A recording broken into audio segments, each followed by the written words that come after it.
tainahu wal ulama rasul quraish nasihat musib hati disibat wa sayyidi sayyidi sufiyatil maqikin wa ila arwah wa la usultan ila sayyidil muqaddir jalani qudasallahu sirrul ajid wa sayyidi sayyid tadi wa sayyidi si Ahmad bin Zain al-Habasyi wa sayyidi si Muqayyim sahabat Zudin sahabat bin Habibah. Al-Fatihah. Bismillahirrahmanirrahim. Bismillahirrahmanirrahim. Alhamdulillahirabbil alamin arrahmanir rahim maliki yaumiddin. Iyyaka na'budu wa iyyaka nasta'in ihdinas siratal mustaqim siratal ladzina an'amta 'alaihim waladdallin. Bismillahirrahmanirrahim. Wa ma'asiyul farji. Wa ma'asiyul farji lan utawi pira-pira maksiat farji. Wa ma'asiyul farji lan utawi pira-pira maksiat farji, maksiat serapi atau torpedo iku kazina. Iku kazina kaya zina. Wal liwati lan liwat sodomi. Wal liwati lan liwat atau sodomi. Wal istimna'i lan amrih metu akan mani. Wal istimna'i lan amrih metu akan mani. Wal istimna'i lan amrih metu akan mani. Bilyadi kelawan tangan. Bilyadi kelawan tangan wa ghairi dalika lan selaine mengkonon kabeh. Wa ghairi dalika lan selaine mengkonon kabeh min bayane saking dalik min ma'asil farji. Min ma'asil farji saking pira-pira maksiat farji.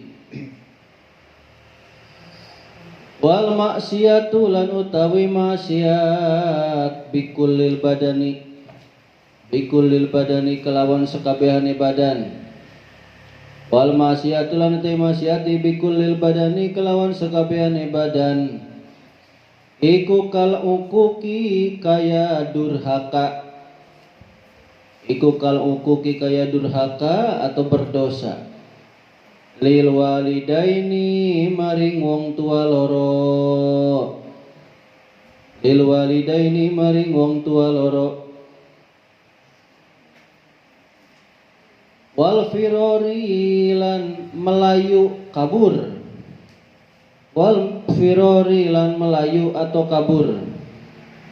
Minaz zahfi saking barisan atau dari perang. Minaz zahfi saking barisan atau lari dari perang. Wahumalan utawi karone. Wahumalan utawi karone maksudnya durhaka kepada orang tua dan lari dari perang, kabur. Iku minal kabairi.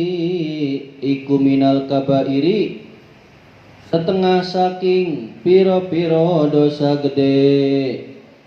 Iku minal kabairi setengah saking piro-piro dosa gede.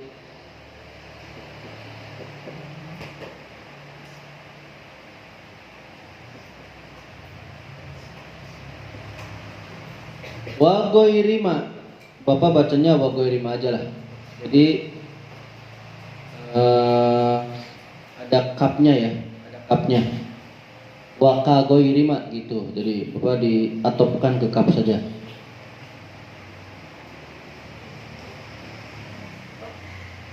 Tapi di sini jadinya fa'il ya. Belum. Oke, Bapak bacanya ini sajalah. Mubtada saja diganti. Wa ghairuma. Wa ghairuma lan utawi sakliyane perkara. Ini di tengah jadinya mubtada. Wa ghairuma lan utawi sakliyane perkara Dukiro kang disebut opo perkara, dukiro kang disebut opo perkara minal ma'asi saking piro-piro maksiat, minal ma'asi saking piro-piro maksiat, iku mislu irkha'i dzailis saubi, iku mislu irkha'i dzailis saubi, umpamane nglembrehaken pucuke dodot, umpamane nglembrehaken pucuke dodot, umpamana ngalembrehkeun tungtungna pakaian gitu we, tungtung pakaian.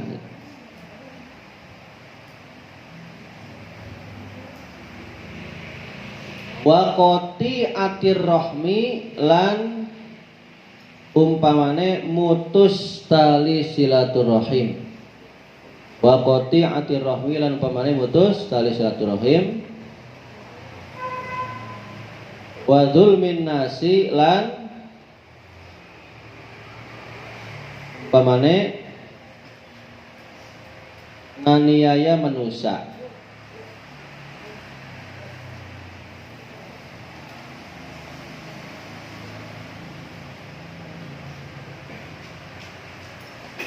Wallahu lan utawi Gusti Allah iku al muwafiqu dat kang nyocoki,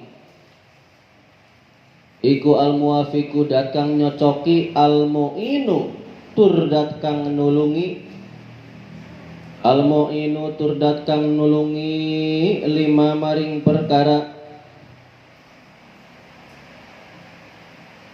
itu ha atau jim itu di kalian ada titiknya enggak? Ada. Lima maring perkara yajibu kang majibaken sapa Allah ing perkara, yajibu kang wajibaken sapa Allah ing perkara, wayardo lan kang ridho sapa Allah ing perkara, wayar dolan ngeridoaken sapa Allah ing perkara, atau kang ridho sama sajalah, yang meridhoi sapa Allah ing perkara. Wa sallalan muga-muga paring rahmat sapa Allahu Gusti Allah, wa sallalan muga-muga paring rahmat sapa Allahu Gusti Allah ala sayyidina, muga tetep ingatase Gusti kita, ala sayyidina muga tetep ingatasi Gusti kita Muhammadin rupane Kanjeng Nabi Muhammad sallallahu alaihi wasallam, wa ala alihi lan muga tetep ingatase pira-pira keluargane Nabi, wa ala alihi lan muga tetep ingatase pira-pira keluargane Nabi, wa sahbihi lan pira-pira sahabate Nabi, wa sallama lan muga-muga paring keselamatan sapa Allah ing Kanjeng Nabi. Trok jreng. Nanti hatamnya nanti ya. Meskipun dimaknain sudah hatam, penjelasannya belum ya. Sabar. Harus sabar. Ngaji mah harus sabar. Bapak kalau mau ditanya pengennya udahan. Pengennya mah. Karena Bapak belum hatam Quran nih. Sekitar semingguan lagi kan? Jadi kalau misalnya semingguan lagi berarti Bapak harus ngebut 30 juz dibagi misalnya 6 hari lah ya. Berarti sehari 5 juz. Bapak ngebut nih. Belum hatam. Ya baru inilah. Sekarang ke halaman 37. Kemarin sampai di maksiat lisan ya. Lisan. Sekarang maksiat mata. Maksiat mata wa ma'asyul aini mislun nadari ila nisa'il ajnabiyat. Maksiat mata yang pertama seumpamanya melihat kepada perempuan lain yang bukan muhrim. Melihat ini adalah semua badannya. Matanya tetap maksiat. Coba melihat mata aja maksiat. Melihat rambut, melihat kuku, hatal aina wa sya'ra wa dubra. Meskipun sampai ke sana. Kalau memang ya Ini hati-hati nih, kalau timbul syahwat nih, hati-hati. Wakada dan begitu juga haram. Kenapa sih haramnya? Al-iltidadu, ada ngerasa enak melihatnya. Lihat gini asal mata aja ngelihat pada ya sudah, itu masih ya. Lihat kukunya juga punya indah cantik. Lihat. Di sini catatannya ada kalau ngerasa enak, gitulah ya. Sementara kauli yang paling sahih menurut Imam Rafi'i, sesungguhnya seorang perempuan melihat seorang perempuan dilihat oleh laki-laki ya, itu ke semua badannya kecuali mohon maaf Bapak salah. Ini perempuan dulu. Sesungguhnya seorang perempuan melihat ke semua badan laki-laki kecuali antara pusar dan dengkul. Artinya perempuan boleh melihat semuanya kecuali ini aja nih, di bawah pusar dan dengkul. Lihat ini mah boleh. Misalnya nih ada laki-laki udaan ya, nggak pakai baju. Jadi melihat di bawah lutut boleh, di atas pusar boleh. Kata Imam Rafi'i ya. Tapi itu kaul yang pertama, itu kaul yang paling sahih ya, yang paling sahih sesuai dengan batasan aurat laki-laki. Tapi kaul yang kedua nih, ya kaul yang kedua, la taro minhu ilama yuraminha. Perempuan tidak boleh melihat kecuali hanya yang terlihat saja. Artinya begini, ketika laki-laki itu nih kayak bapak nih pakai baju, ya enggak? Nggak kelihatan kan? Jadi kalian jangan melihat dada bapak, jangan. Yang tidak terlihat jangan dilihat, gitu loh. Itu kaul yang kedua. Yang tertutup itu yang boleh dilihat. Tapi yang tidak tertutup yang boleh dilihat. Tapi yang tertutup jangan dilihat. Misalnya nih, ini kan Bapak nggak sopan ya. Misalnya nih, ini celana panjang Bapak ya. Bapak kemarin pakai sarung, sekarang pakai celana. Misalnya celana Bapak nih, Bapak diangkat segini. Nah ini yang nggak boleh dilihat, itu kan tertutup, ya nggak? Itu kaul yang kedua seperti itu. Kaul yang kedua, jadi bukan batasan antara pusar dan dengkul, tapi sesuatu yang ditutup jangan dilihat. Yang boleh dilihat hanya yang terlihat saja. Pak, yang terlihat semuanya Pak, telanjang. Yang enggak begitu juga. Itu mau orang gila ya. Yang disalahartikan. Kenapa ada kaul yang kedua? Maksudnya keumuman seseorang memakai baju pasti menutup lebih dari perut dan dengkul. Pastilah, yakin. Itu ya. Kemudian wahada huwa al-asahu inda jamaah. Nah, sementara kaul yang kedua ini yang diambil oleh mayoritas para ulama. Paham gak maksudnya? Jadi yang boleh dilihat oleh perempuan itu laki-laki yang berpakaian komplit. Paham ya?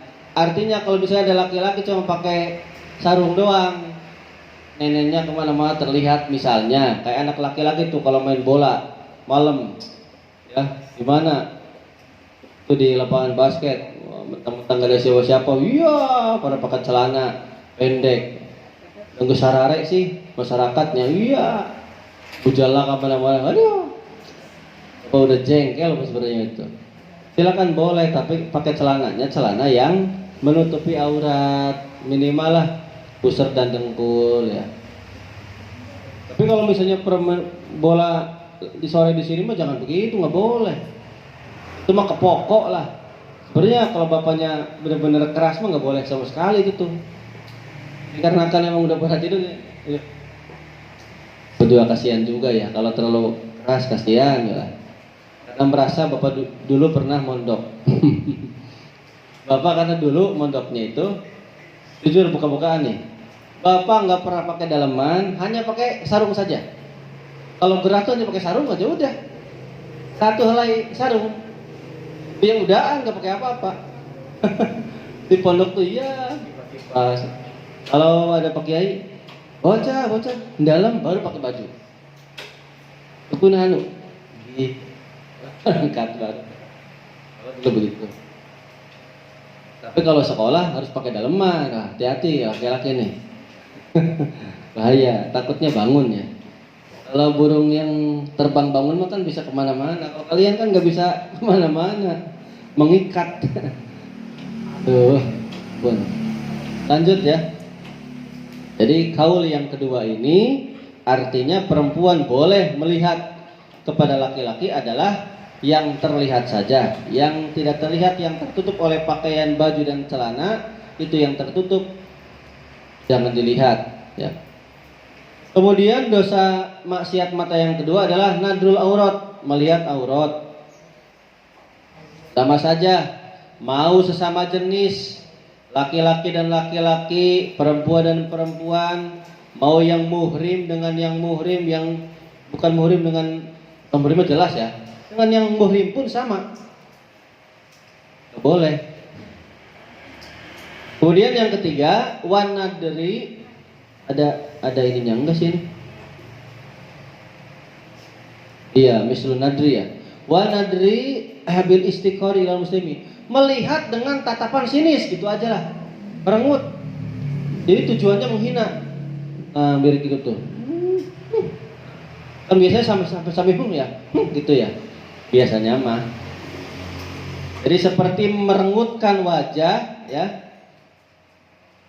Merengutkan wajah seseorang atau menunjukkan kepada apa tuh halisnya. Gimana sih halisnya kalau lagi nggak seneng tuh? Gimana halisnya? Tuh kayak Laura gitu. Kayak gitu ya. Istihzaan atau telapokan mata. Telapokan matanya. Cirinya halisnya telapokan mata yang sinis ya. Istihzaan karena arah geguyuh, menertawakan. Ya menghina lah kayak gitu ya. Seperti kafirin Quraisyin, seperti pekerjaannya kafir Quraisy kepada para sahabat Kanjeng Nabi, seperti itu ya. Sabda Nabi Muhammad SAW, la yahilu li muslimin ayyashira ila akhihi binadrati tu'dihi. Sabda Nabi nih, tidak halal bagi seorang muslim menunjukkan kepada saudaranya dengan tatapan yang membuat saudaranya muslim itu merasa sakit. Jadi muslim haram melihat kepada muslim lain kalau melihatnya dengan tujuan, kalau hanya dengan melihat itu bisa sampai membuat hati tersakiti. Tapi bagi bapak mah ya dipandang sini sama orang yang gak seneng biasa saja. Nanti larinya ke tasawuf ya. Nanti larinya ke tasawuf, ke pembersihan hati. Supaya kita jangan merasa diri yang paling hebat, diri yang paling cantik, diri yang paling lah. Meskipun ada orang yang gak seneng, senyumin saja gitu. Senyum saja. Meskipun dia begini, kita mah biasa. Bukan begini. Dianya kitanya bukan begitu, bukan. Tuh, bukan, biasa saja, biasa. Kemudian dosa atau maksiat mata lagi adalah melihat ke rumah orang lain tanpa ada izin dari yang punya rumah. Contohnya di sini nih, melihat ke bolongan yang sempit. Rumah itu tuh, ini rumah siapa sih, bagus banget, ada bolongan, lihat ah. Misalnya pagernya tuh ya nggak terlihat, nggak bisa melihat sampai ke dalam. Hanya bisa dilihat misalnya adul naik ke pohon kelapa. Wih, rumahnya mewah. Mana yang di bawah kan pengen tahu? Mana nggak bisa. Ini dong naik, nggak bisa naik sayanya. Pas itu ada lubang di rumah kecil aja, intip. Nah itu tuh termasuk maksiat mata. Kalau nggak ada izin ya, maksiat mata itu. Tapi ini pun ada ada pengecualian. Kalau di bab ada lagi babnya. Pengecualian kalau memang ada hajat. Hajat itu seperti ingin menangkap pencuri atau penjahat. Misalnya ada yang disekap di situ, penculik, masa nggak dilihat? Ya nggak? Aura di sana, misalnya, di apa tuh?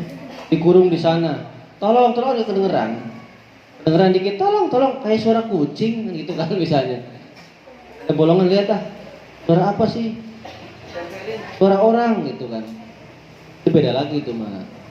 Ini mah karena memang melihat-lihat, yaitu sebenarnya kalau konsep dasarnya emang nggak boleh ya, karena itu bukan milik kita, karena rumah itu rumah orang lain. Kenapa sih ada larangan seperti ini? Karena yang namanya kawasan rumah sendiri nih. Kalian aja perempuan nih, kalian sering pakai kerudung atau dilepas? Sering ya. Tapi kalau ketika dalam rumah, kalau ketika harudang lah, dilepas kan? Artinya kalau misalnya rumahnya tertutup semua nih, ada tertutup semua lah, harudang lepas ya enggak? Artinya privasi. Rumah itu privasi kita. Makanya ada larangan kita tidak boleh melihat ke rumah orang lain tanpa izin. Seperti itu ya. Khawatir aurat kita terlihat ya. Sabda Nabi Muhammad sallallahu alaihi wasallam, man itla'a fi baiti qaumin bi ghairi idnihim faqad halalahum ayu faqu ainahu. Nih dengerin nih ya. Oh bukan majul ini. Faqu ainahu. Barang siapa yang memperlihatkan atau melihat ke rumah orang lain tanpa dari izin yang punya rumah, maka sesungguhnya telah halal bagi yang punya rumah untuk mencongkel kedua matanya. Ayo, serem ya. Hadisnya serem ya. Ini serem nih, terlalu ekstrim. Hadis Nabi nih kalau dipraktekkan, kata kanjeng Nabi, kalau ada yang lihat ke rumah saya tanpa izin saya, matanya dicongkel. Misalnya Cynthia lagi lewat, lirik dikit, kan nggak ada izin ya nggak? Cynthia sini, ada izin nggak ngelirik sini? Nggak, apa sini, saya congkel dulu. Artinya dalam menafsirkan hadis ini tetap harus dengan ilmu. Kalau tidak dengan ilmu nanti khawatir terjadi kesalahpahaman. Dikit-dikit congkel mata, iya enggak? Hanya ini harus ditafsirkan dengan yang dengan keilmuan yang sangat luas. Nah, di sini nggak ada asbabun nuzulnya, yang pasti ya. Kenapa timbulnya ada hadis ini? Karena memang tujuan dari orang ini adalah untuk salah satunya berbuat dolim ya, bisa dimungkinkan berbuat dolim karena ingin melihat auratnya, melihat kekurangannya, melihat apalah ya, seperti itu ya. Tapi kalau kita lagi mencari rumah orang lain, masa nggak dilihat gitu kan? Hanya ini kalau di kitab hadisnya mungkin ada penjelasan lagi. Lanjut. Wa ghairi dzalika, dan selain dari maksiat yang disebutkan tadi, seperti bersaksi, menyaksikan orang yang mungkir ya, ketika dia ingkar ya. Kalian jadi saksi nih, orangnya berbohong, kalian yakini ini bener, si ini mah bener ngomongnya tuh, bahwa si ini mah nggak mencuri, padahal ini yang mencuri. Nah kalian bersaksi kepada orang yang ingkar, sama saja ya, sama saja kalian berdosa. Misalnya ini mah, makanya di sini ada hadis yang fenomenal. Bapak yakin kalian hafal semua. Qala Rasulullah sallallahu alaihi wasallam, man ra'a minkum munkaran falyughayyir biyadihi, falyughayyirhu biyadihi. Fa illam yastati fa bilisanihi, fa illam yastati fa biqalbihi, wa dzalika ad'aful iman. Ini hadis yang fenomenal.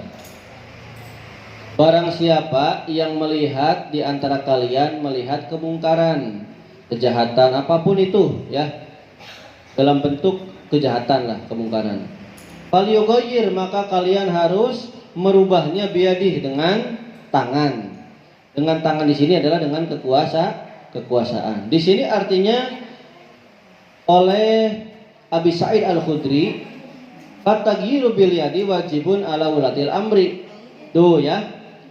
Merubah dengan tangan, dengan kekuasaan itu wajib kepada pemimpin, pemerintah lah gitu. Pemerintah.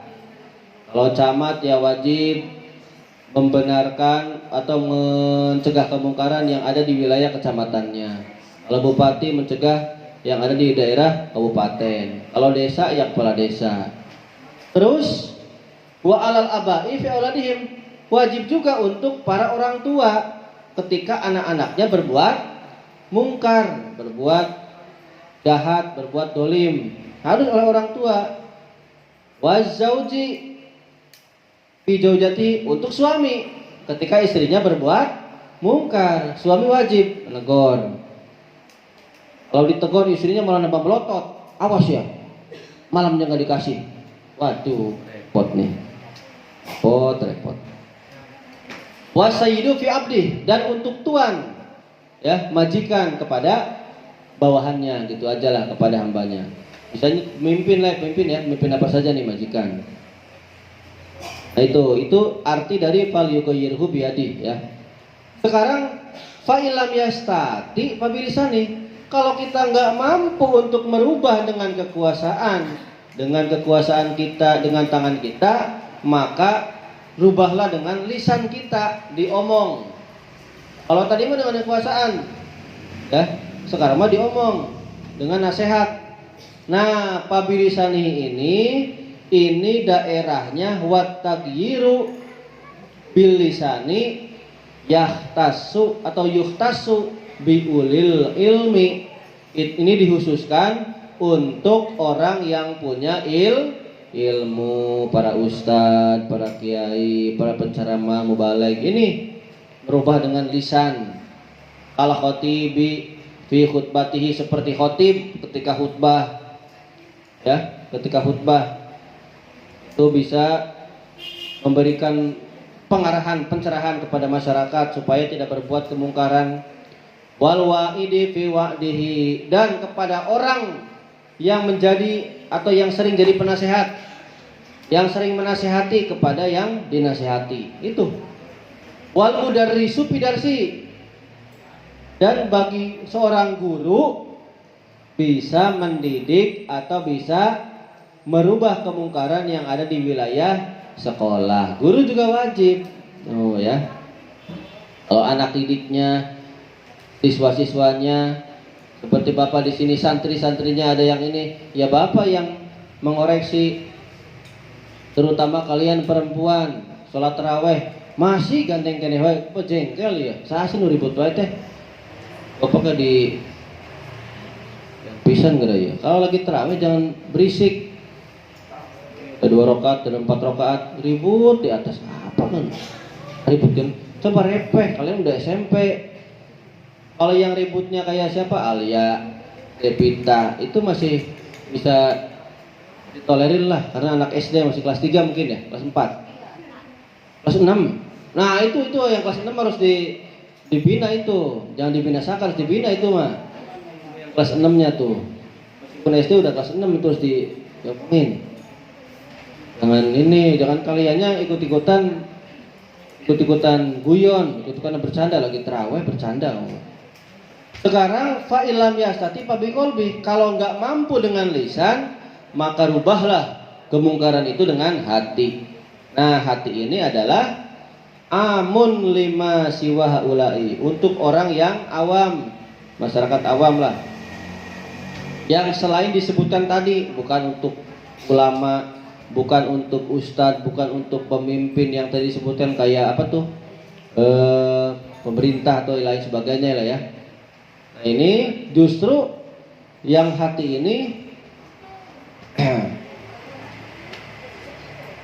Summa ala kulli qadirin jajruhum hatta yang tahu.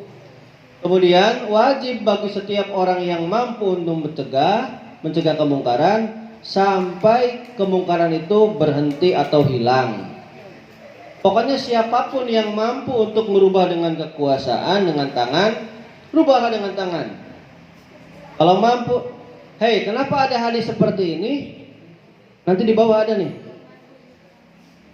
Nih, di bawah ada nih. Bapak baca dulu ya. Sumal mungkaru kullu qaula. Yang namanya kemungkaran itu adalah setiap ucapan, ada ucapan jelek nih, ngomong anjing, ngomong goblok, ngomong apa ya, itu harus dikoreksi. Perbuatan enggak jelas ya. Perbuatan atau tujuan yang jelek, tujuan yang jahat secara syariat, itu adalah kemungkaran, baik ucapan, perbuatan atau tujuan yang jahat. Sekarang ma'ruf, kebaikan. Kebaikan itu adalah setiap ucapan, pekerjaan atau niat yang baik secara syariat. Wal ingkaru fi tarkil wajibi wa fi'lil harimi fardun. Kenapa sih? Ya. Sementara apa tuh? Mengingkari, ingkar di dalam meninggalkan perkara yang wajib, ya. Melakukan, maksudnya mengingkari di dalam meninggalkan kewajiban, ya, dan mengerjakan keharaman itu adalah fardu. Wa fi tarkil mandubi, dan mengingkari di dalam perkara meninggalkan perkara yang sunnah itu adalah sunnah hukumnya.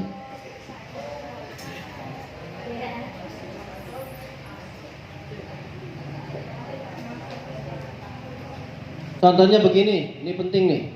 Misalnya ada perempuan yang digoda oleh 4 orang preman. Kalian lewat sendiri, laki-laki. Kira-kira mau ditolong nggak? Sendiri, tapi kalian sendiri. Kalau di film-film kan ditolong, ya nggak?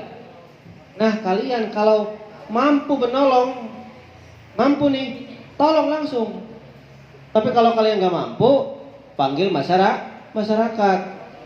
Tapi kalau seumpama nih kalian ternyata ada di hutan, wajib kalian nolong. Ya. Justru kalau kalian membiarkan, nanti di sini ada nih. Nanti di sini ada. Bapak bacanya nanti sebelah sini ya. Ini di sini belum.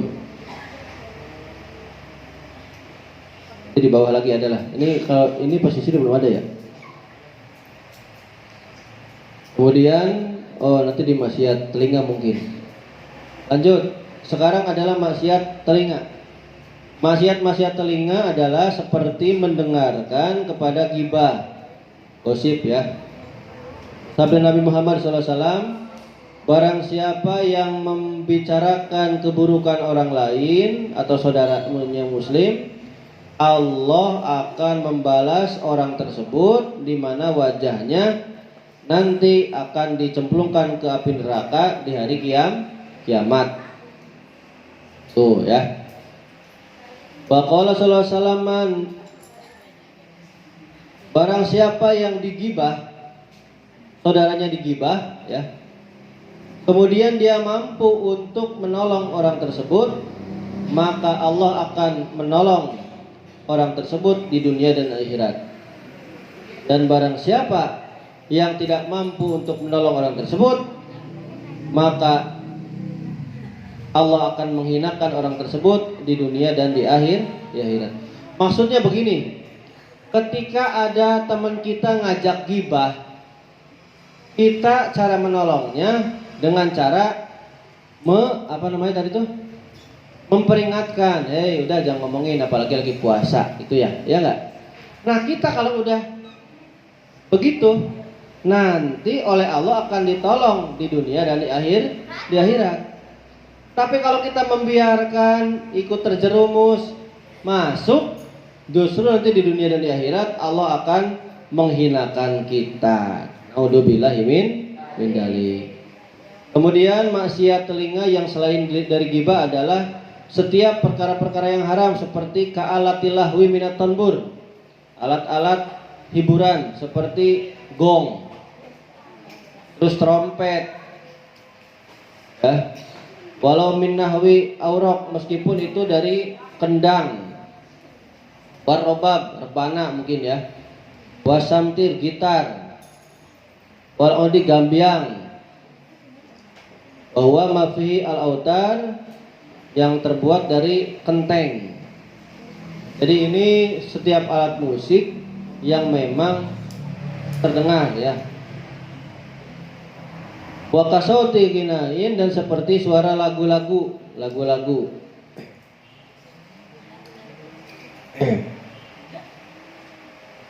Sabda Nabi Muhammad SAW, man istama ila sauti ginain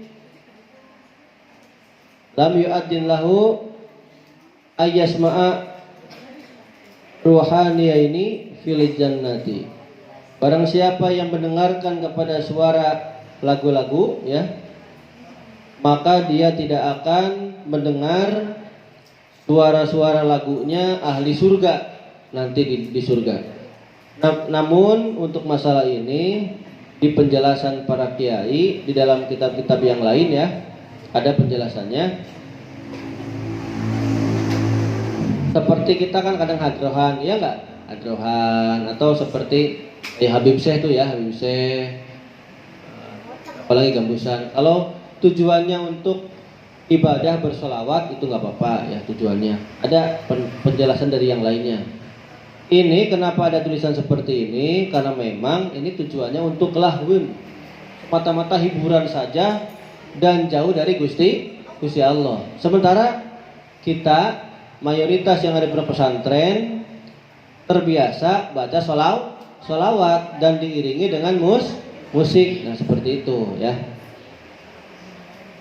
Bapak tidak akan membaca lebih jauh ini malah. Dah. Kemudian maksiat tangan. Langsung saja lah maksiat tangan ya. Maksiat tangan dulu ya, dulu. Seperti mengurangi di dalam takaran dan timbangan sesuai dengan daun Allah SWT di dalam surat Al-Mutaffifin. Bismillahirrahmanirrahim. Wailul lil mutaffifin alladzina idza talu 'alan nasi yastawfun wa idza kaluhum aw wazanuhum yuhsyarun. Benar? Benar ya? Salah. Pokoknya jarang baca juz awal lagi nih. Artinya wallahu a'lam, celakalah bagi orang-orang yang menyuda, mengurangi takaran timbangan. Mereka adalah orang-orang yang apabila menakar ya,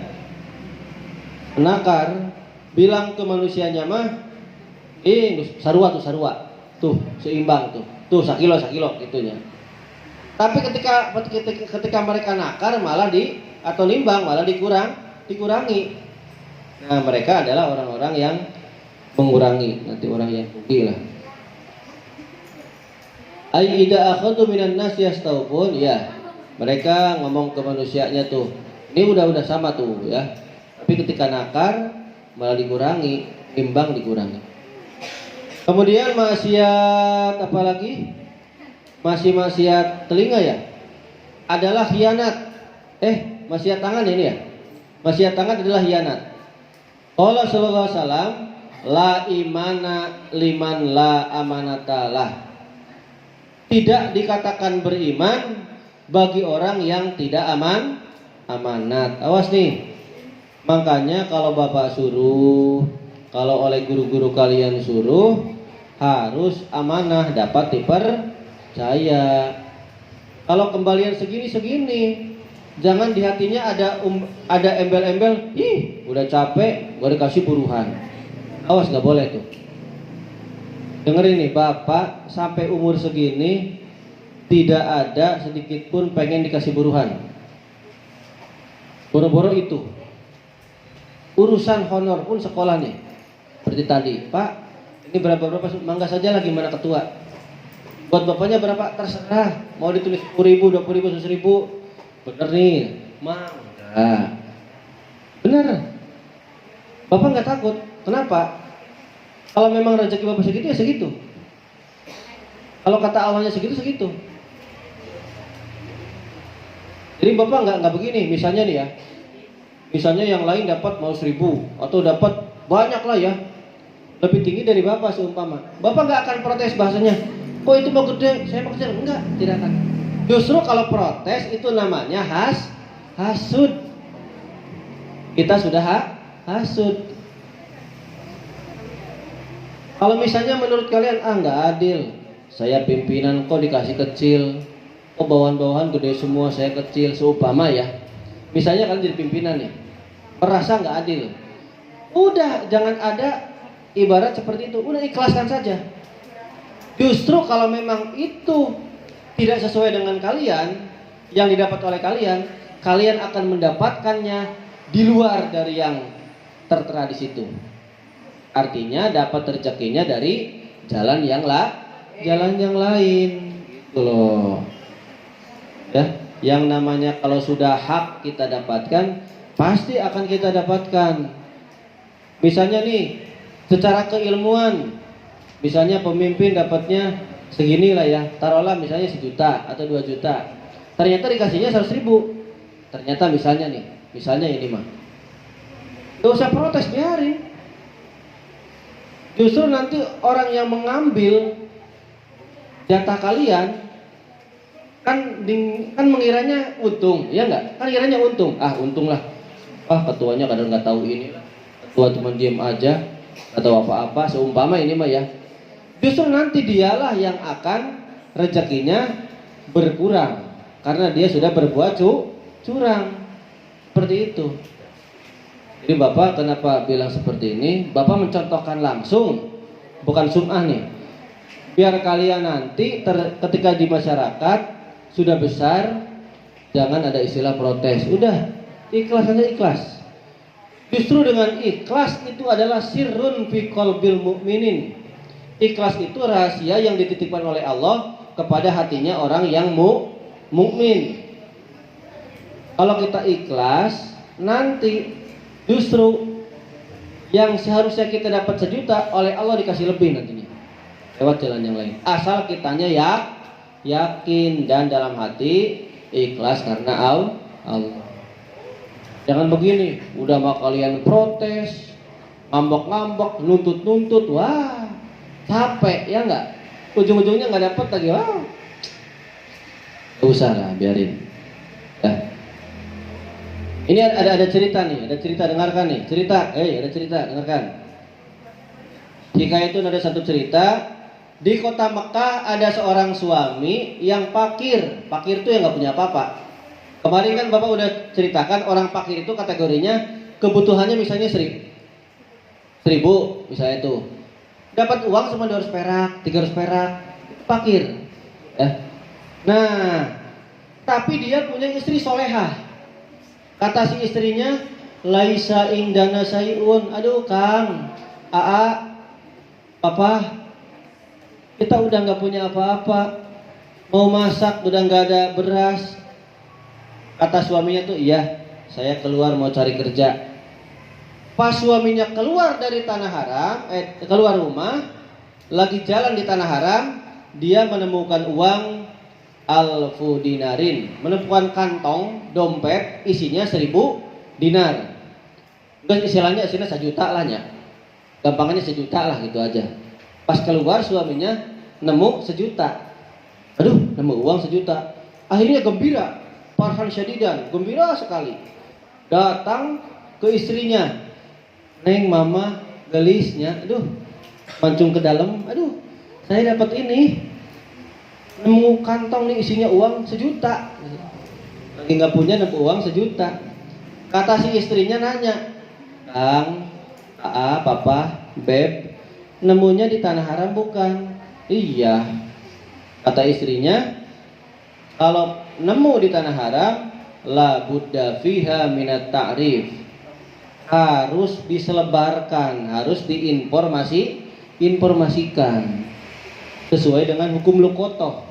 Kalau hukum lukotoh, hukum barang temuan harus disebarkan paling lama setahun lah. Akhirnya disebarkan. Siapa yang kehilangan dompet itu ya? Siapa yang ke dompet? Itu. Kemudian datang orang yang kehilangan.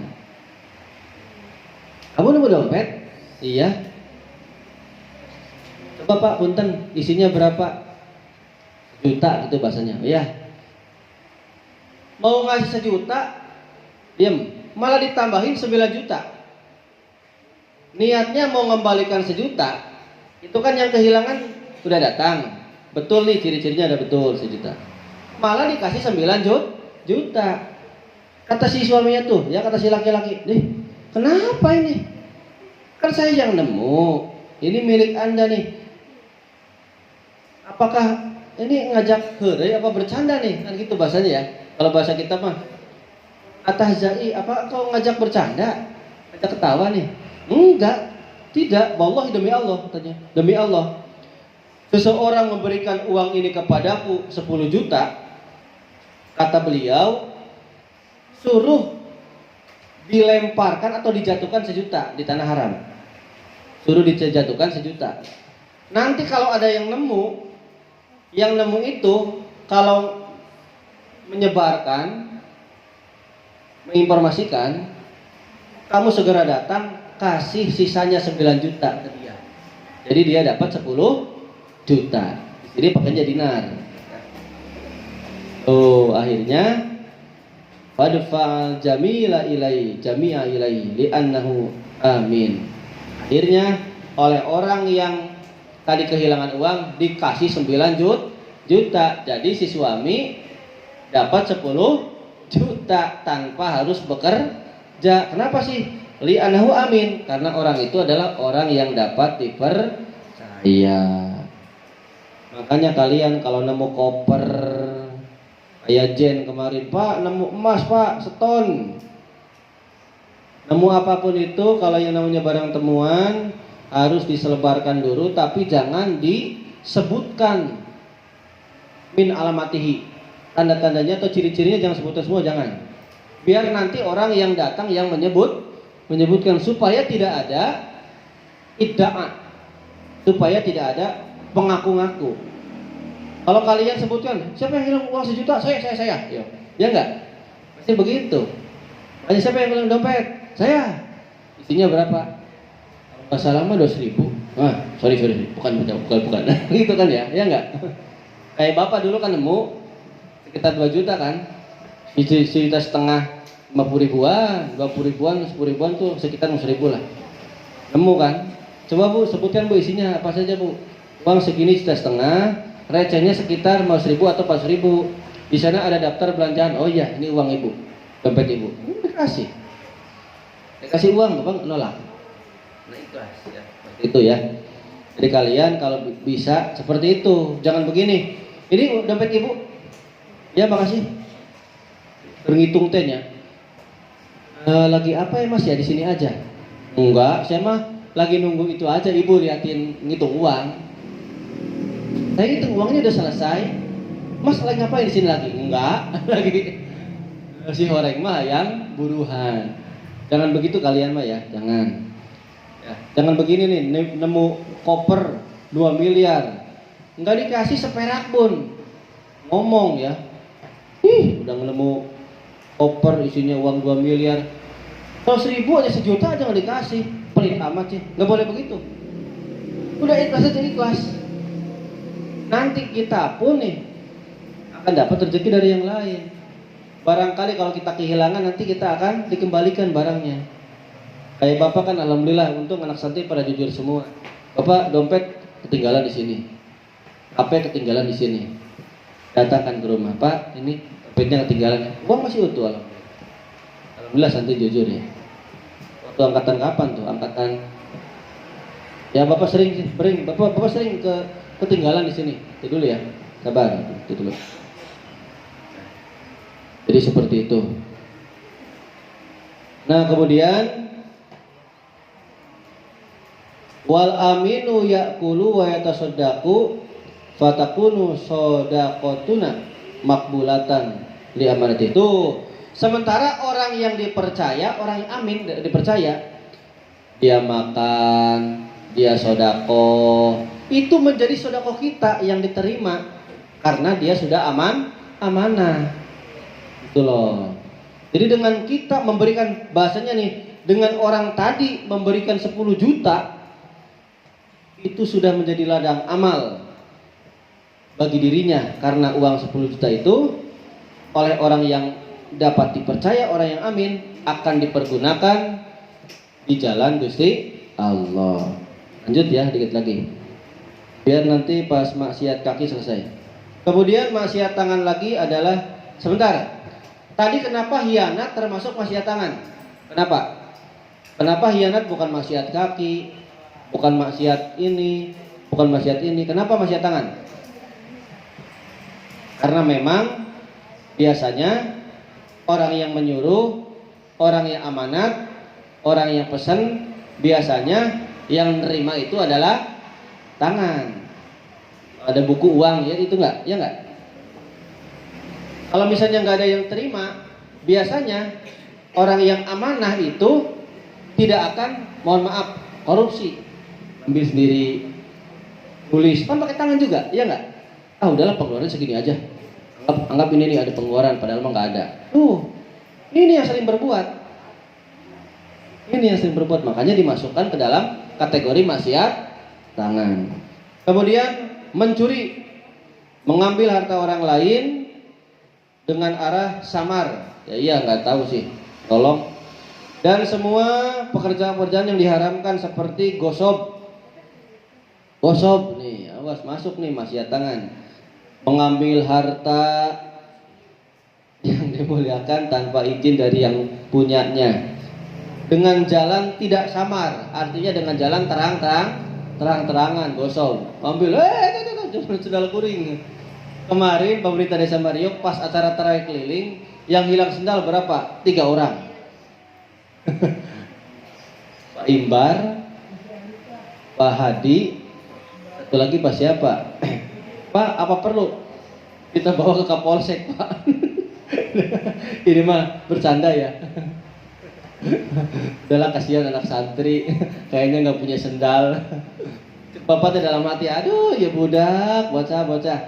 Coba meskipun Bapak tanya, Pak sendalnya apa? Swallow. Aduh ya, swallow mah udah gratis di sini mah. Iya nggak? Aduh, Pak mohon maaf, lain kali kalau ke pondok mah sendalnya rada bagus dikit. Kalau sendal rada bagus insya Allah aman, ya nggak? Kalau sendalnya swallow, jadi karena tradisi anak santri itu biasa melihat swallow itu adalah punya temennya, ya sudah pakai dikiranya punya temennya gitu. Pada ketawa ini tuh. Gitu ya. Nah gitu. Sementara yang namanya ngerampok, wanahbu ngerampok, itu adalah mengambil harta orang lain dengan kekuatan dan mengalahkan. Ini merampok. Kemudian membunuh, maksiat tangan, menghilangkan nyawa yang diharamkan secara disengaja atau secara samar disengaja. Ya, misalnya membuat pedukan, sumur, perangkap lah ya, supaya jalan ke situ bles mati kayak gitu. Atau menuduhkan ke sana tuh ternyata ada ular, caklop. Nah, itu sama masuk bunuh itu. Atau memukul baik kepada orang muslim ataupun kafir dimi. Ayo ya. Orang kafir pun nggak boleh. Kafir dimi adalah orang kafir yang dilindungi oleh umat Islam. Karena kafir dimi ini kafir yang hidup di komunitas muslim. Tapi mereka bisa berdampingan, artinya tidak mengganggu peribadatan orang Islam, itu ya. Itu kafir dimi. Makanya nggak boleh dibunuh bigoiri hakin, tanpa hak. Yang boleh dibunuh mah adalah kafir harbi yang wajib dimusuhi ya. Perlu tampung nih. Ini sabda Nabi Muhammad SAW, barang siapa yang ngudari gigire muslim, maksudnya adalah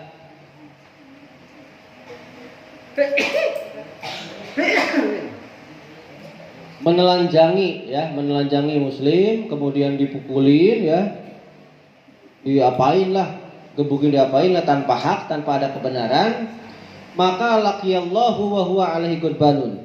Orang tersebut akan bertemu dengan Allah sementara Allah dalam keadaan marah. Nggak boleh ya. Oh sekalian nih, jangan membuli temen. Kan banyak ya film-film pembulian. Apa tuh? Darul muslimi ya. Humyun illa bihaqi. Nih, badan kita ini, badan seorang muslim itu larangan. Merupakan larangan kecuali ada hak, kecuali sesuai dengan haknya. Artinya tidak boleh ada yang menyakiti raga kita, kecuali kalau memang itu sudah menjadi sanksi bagi kita. Kalau sanksi yang mencuri udah senisab kan dipotong, itu pun ada sanksinya, harus dipotong ya. Kemudian, nah ini nih yang tadi Bapak sebutkan, diriwayatkan juga sabda Nabi juga ini sama ya. Janganlah kalian mendiamkan ya. Tidaklah seseorang mendiamkan orang lain di mana ada orang yang sedang dianiaya, dipukuli, kita mendiamkan. Nih, awas nih. Fa inna la'nata tanzilu ala man hadarahu hina lam yanfa'un.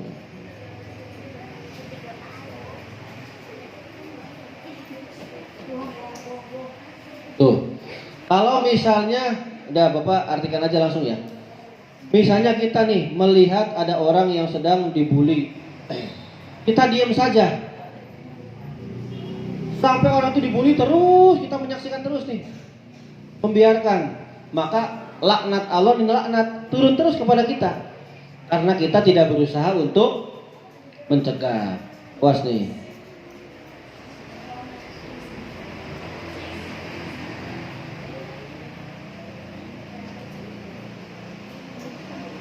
Kemudian sabda Nabi lagi, barang siapa yang memukul ya dengan pecut cemeti, dengan dipecut itu mecut orang lain dengan arah atau tujuan menganiaya, mendolimi, maka nanti akan dipecut kembali di hari kiamat orang tersebut.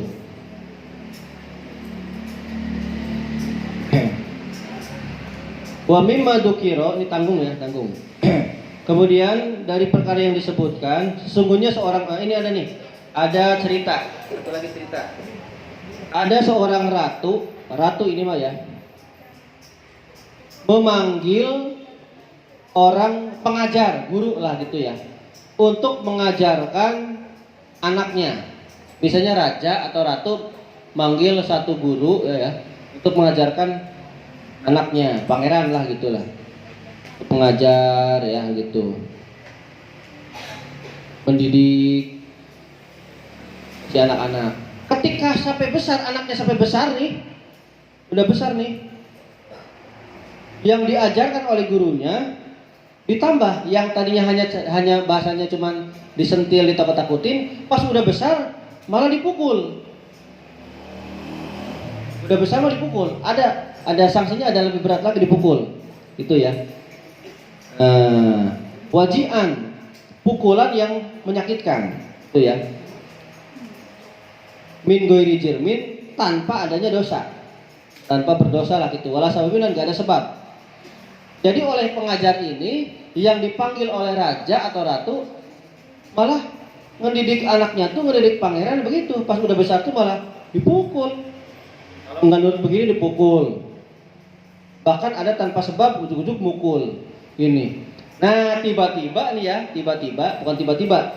Ketika yang diajar ini nih, pangeran ini jadi besar, kan menggantikan bapaknya, ya enggak? Menggantikan ibunya, menggantikan jadi raja kan? Jadi raja nih. Ketika dia jadi raja, bapaknya meninggal, ya. Dia yang menguasai kerajaan, dipanggillah gurunya yang waktu dia kecil ngedidik, dipanggil. Ditanya, kenapa kamu dulu memukul aku? Itu ya. Dijawablah oleh guru tersebut, kenapa kamu memukul aku? Mukulnya sakit, tanpa ada dosa apapun. Saya kan nggak salah, kok dipukul? Nggak ada sebab kok dipukul? kata si gurunya gini, i'lam ayyuhal malik ya. Dulu. Ayyuhal malak annaka lamma balagtal ghayata fil fadli wal adab alimtu annaka ayah. Gini aja lah. Ketahuilah hai raja Paduka, sesungguhnya engkau ketika sudah besar, sudah sampai kepada keutamaan, kelebihan. Maksud keutamaan tuh kalau udah gede mah kan kayak kalian nih, kayak anak SMK lah. Itu kan ada yang mempan, diomong nurut, ya enggak? Ada yang enggak mempan, ya enggak? Kalau yang enggak mempan kan kabur, ngomong itu ya. Kalau yang enggak mempan misalnya tuh ngeyel, ngomongin di belakang, ya enggak? Kalau yang mempan kan cukup diomongin nurut, ya enggak? Nah itu artinya ketika Anda itu Paduka menjadi besar, udah ada keutamaan tuh gitu, udah ada tenaga apa ya maksudnya ya, dan adab. Kenapa saya pukul? Supaya engkau tahu, supaya apa tuh?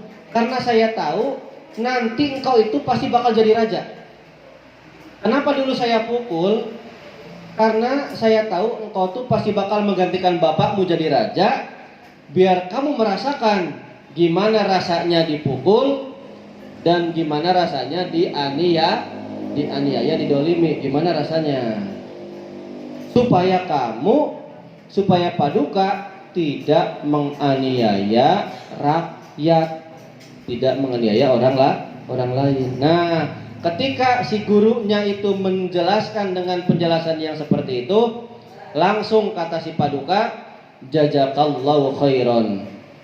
Mudah-mudahan Allah membalas kebaikanmu wahai guru. Kemudian raja tersebut yang muridnya itu ya ngasih harta, ngasih emas, ngasih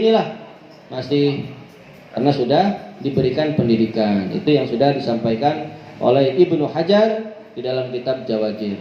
Mudah-mudahan kita semua bisa menjadi manusia yang berakhlakul karimah. Amin ya rabbal alamin. Qul bisawab al-Fatihah.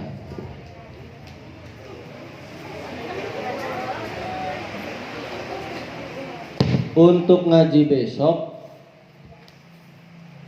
jam 10, karena Jumatan besok jam 10.